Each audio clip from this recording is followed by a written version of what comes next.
devons travailler, quelles que soient les irrégularités qu'il y avait. Nous avons intérêt aujourd'hui d'aller de l'avant, de terminer ces travaux et de corriger ce qu'on peut corriger. Il y avait beaucoup d'irrégularités? Parce qu'il y a eu des stops, c'est-à-dire qu'il y avait des problèmes qu'il fallait régler. Il ne faut pas se cacher, se voiler la face. Donc il y avait des problèmes. C'est pour cela que les ministères des Finances et Milvest ont travaillé sur base des rapports qui ont été produits par l'Inspection générale des finances. Maintenant que les deux parties ont trouvé les modalités pour évoluer, terminer les travaux, c'est une bonne chose. Donc on va évoluer. Il n'y aura plus d'arrêt des travaux. En septembre, l'Arena sera... Je ne pense pas qu'il y aura d'arrêt des travaux. Le ministère des Finances est engagé à accompagner en ce qui concerne les paiements. Et nous sommes en train aussi d'encadrer les opérations douanières. Il y a plus de 1000 conteneurs au port de Matadi. Il y a déjà 150 à Kinshasa. Nous avons nos équipes qui encadrent pour ouvrir et permettre au projet d'aller de l'avant. Le ministre de l'Aménagement du Territoire est satisfait? Guy Luando Mboyo, ministre d'État, ministre de l'Aménagement du Territoire. Oui, je suis satisfait parce qu'un projet de cette taille qui va contribuer à l'embellissement de la ville, parce que vous savez, notre rôle c'est la modernisation des villes existantes, évidemment en collaboration avec les autres sectoriels. Je peux avouer qu'après cette visite, je suis satisfait. Enfin, les travaux ont repris ce chantier. Voilà. À quoi servira cette arena? C'est une infrastructure sportive qui va venir s'ajouter avec tant d'autres. Vous savez, le chef d'État lui-même comme un grand sportif. Vous l'avez suivi dans le cadre du match amical qui avait eu lieu au Stade Mathieu très récemment. Hier, il a inauguré le centre culturel régional dans le même coin. Il faut dire que ça va non seulement augmenter notre capacité dans le cadre d'organisation de compétitions régionales, internationales, mais aussi offrir un cadre approprié aux Congolaises, aux Congolais en général, et les Kinoises et les Kinois en particulier, pour avoir des infrastructures. Comme vous le savez, l'arena n'est pas seulement pour une seule discipline. On peut organiser des combats de boxe, de handball, de basket, dans d'autres disciplines. Donc c'est un ouvrage assez important pour le pays. Et moi, comme ministre d'État en charge de l'aménagement du territoire, qui est le ministère du beau, c'est aménager le territoire, c'est le rendre beau, le rendre attractif, et permettre à ce que les personnes et les équipements soient agencés dans le pays de manière cohérente. Et que cette infrastructure d'Arena, nous attendons à pied ferme, comme l'entrepreneur l'a si bien dit, dans 8 mois, nous reviendrons aux côtés du chef de l'État certainement, parce qu'il tient à ce que cette voie soit achevée, non pas avoir un éléphant blanc dans la capitale congolaise. Et au-delà de ça, il y a des questions d'aménagement pour ce qui est par exemple de drainage d'eau. Parce que vous savez, dans les coins où nous sommes, quand il plaît, devant le palais du peuple, il y a de l'eau. Toute cette partie est inondée. Et donc, nous avons vu avec l'entrepreneur pour que, au-delà de cette infrastructure sportive, qu'on nous aide aussi à faire le bon drainage dans les coins pour que quand il plaît, qu'il n'y ait pas des égouts qui soient bouchés, que tout soit assaini. Enfin, cet ouvrage doit être comme un élément déclencheur de l'assainissement de cette partie de la capitale. Voilà. Merci. Les travaux devraient donc encore durer 8 mois. Rendez-vous pris en septembre. Mais pourquoi ce retard? L'Arena de Kinshasa aura-t-il coûté plus cher que les autres sur le continent, comme les détracteurs de Milvest le disaient? Comment a-t-il vécu ce retard pris? Hier, engageant plus de 10 000 Congolais, les effectifs ont été réduits des 2/3. Pourra-t-il faire face? Milvest, c'est l'Arena Kinshasa, mais aussi le centre financier et peut-être l'aéroport. A-t-on longtemps dit? Quel est le positionnement de cette entreprise turque?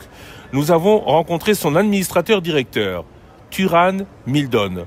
Interview exclusive. Combien va coûter cette Arena de Kinshasa? Le coût de l'arène de Kinshasa est de 103 millions de dollars. Il était de 103 millions de dollars lorsque nous avons signé et il est de 103 millions de dollars aujourd'hui. C'est très simple. Pas de changement. Comment est-ce que vous avez réussi à avoir ce marché puisque précédemment ce n'était pas Milvest? En fait, le contrat de l'arène a été signé avec une autre société. Il ne s'agissait pas d'un protocole d'accord, mais d'un véritable contrat signé entre le gouvernement et une autre société. Mais je pense qu'il y a eu une mésentente entre les deux parties. Le prix facturé au gouvernement était donc très élevé et leur proposition portait sur une arène plus petite en termes de mètres carrés. Il ne s'agissait pas d'une arène polyvalente comme la nôtre, qui peut accueillir 28 événements différents. Il s'agissait d'un simple stade de basketball.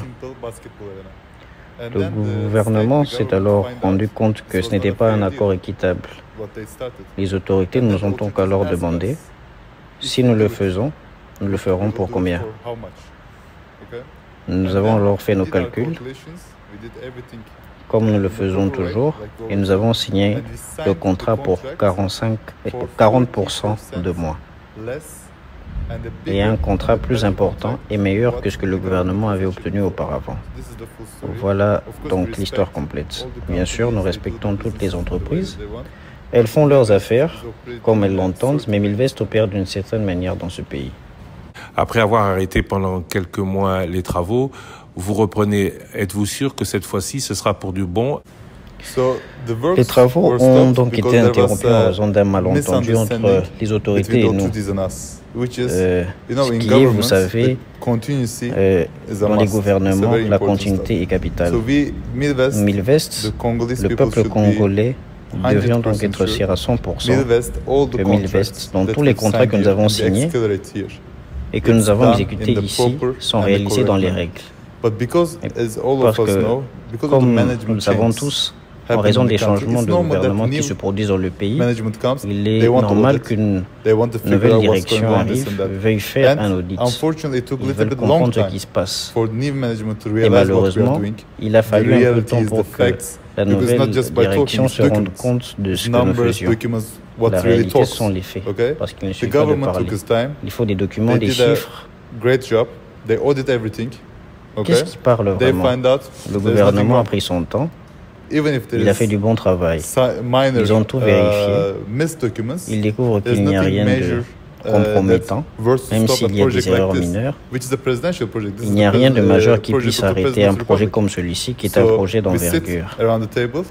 Nous sommes donc assis autour d'une table avec les autorités. Et nous avons convenu qu'il n'y a aucune raison pour que les conteneurs soient bloqués à Matadi, pour que le travail soit interrompu. Nous avons continué. Qu'est-ce qui s'est passé? Nous avons perdu peut-être 7 ou 8 mois, mais en fin de compte, nous continuons, nous ne décevrons jamais le pays et nous livrerons ce projet dans les meilleures conditions possibles. Vous avez promis la livraison de cette aréna dans les 8 mois. Êtes-vous certain de pouvoir être en mesure de terminer tous les travaux avec tous les containers qui restent encore à dédouaner à Matadi? J'en suis sûr. Le problème, c'est que Milvest a plus de 1300 conteneurs à Matadi. Pourquoi et comment? Normalement, ces projets ne se déroulent pas de la sorte. Comme tous les projets de Milvest, nous n'attendons pas que le gouvernement finance les projets, car nous avons toute la confiance de ce pays. Aujourd'hui, nous préfinançons le projet, surtout sans avoir le moindre paiement progressif de la part du gouvernement. Nous avons préfinancé 65 millions de dollars et le gouvernement a payé. Le gouvernement a payé, mais nous avons d'abord dépensé. Nous apportons les matériaux parce que nous voulons faire de la qualité le plus rapidement possible. C'est notre principe. Nous n'avons pas peur que le gouvernement ne paye pas ou que quelque chose de similaire arrive. Même maintenant, s'il y a des difficultés, nous trouverons un moyen de parler parce que tout est sur le papier, sur les documents officiels, que rien ne peut aller mal avec un gouvernement sérieux.